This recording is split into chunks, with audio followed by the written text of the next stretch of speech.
Hari ini 9 November, Pesta Pemberkatan Gereja Basilik Lateran. Adik-adik yang tersayang, kakak berharap kita semua dalam keadaan baik, sehat, gembira, bahagia, dan sukacita. Hari ini adalah Pesta Pemberkatan Gereja Basilik Lateran. Berikut kakak akan menceritakan tentang pesta pemberkatan ini. Basilik Agung ini didirikan oleh Kaisar Konstantinus Agung, putra Santa Helena, pada tahun 324. Dalam konteks sejarah gereja Kristen, basilik ini merupakan basilik agung yang pertama yang melambangkan kemerdekaan dan perdamaian di dalam gereja setelah 3 abad lebih berada di dalam kancah penghambatan dan penganiayaan kaisar-kaisar Romawi yang kafir. Pemberkatannya yang kita peringati pada hari ini merupakan peringatan akan kemerdekaan dan perdamaian itu. Memang semenjak zaman para rasul sudah ada tempat-tempat berkumpul untuk merayakan Ekaristi serta mendengarkan firman Tuhan. Namun karena ketentraman gereja selalu diselingi dengan aksi-aksi pengejaran dan penganiayaan terhadap orang Kristen, maka gereja-gereja pada waktu itu hanyalah berupa sebuah ruangan di dalam rumah-rumah tinggal orang Kristen.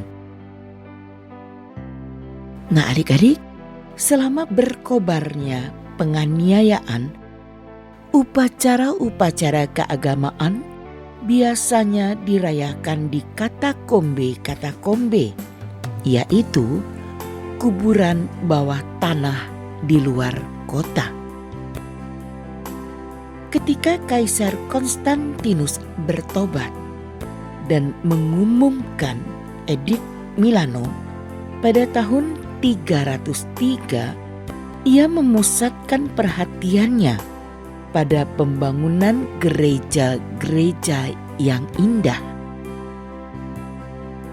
Ibunya, Santa Helena, menjadi salah seorang pendorong dan pembantu dalam usaha mendirikan gereja-gereja itu.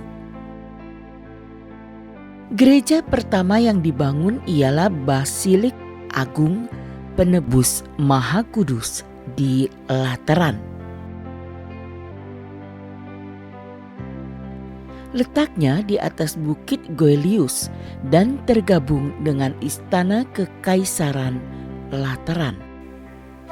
Gereja ini diberkati dengan suatu upacara agung dan meriah oleh Sri Paus Sylvester ke-1 pada tahun 324. Karena basilik itu merupakan gereja katedral untuk uskup Roma yang sekaligus menjabat sebagai paus, maka basilik itu pun disebut induk semua gereja, baik di Roma maupun di seluruh dunia.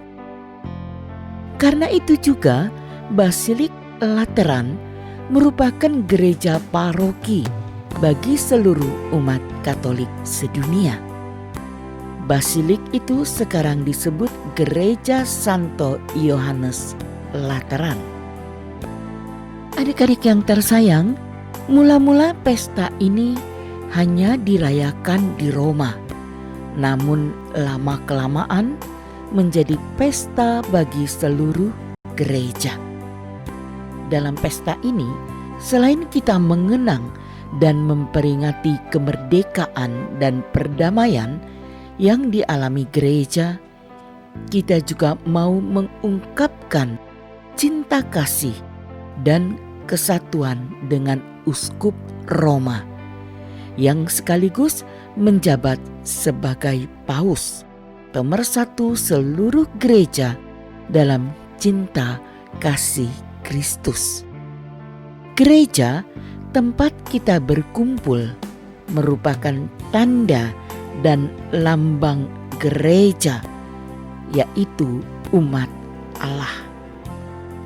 Gereja yang sebenarnya tidak dibangun dari kayu dan batu yang mati, melainkan dari batu yang hidup. Kitalah batu hidup yang membentuk rumah Allah itu, kediaman Roh Kudus yang indah berseri karena hidup suci. Adik-adik yang tersayang, apakah kita dalam hidup sehari-hari ikut membangun gereja yang hidup itu? Mari bersama kita renungkan. Nah, adik-adik yang tersayang, inilah riwayat tentang pesta pemberkatan Gereja Basilik Lateran.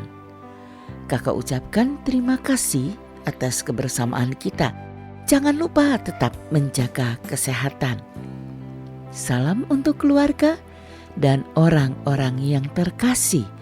Tuhan memberkati kita.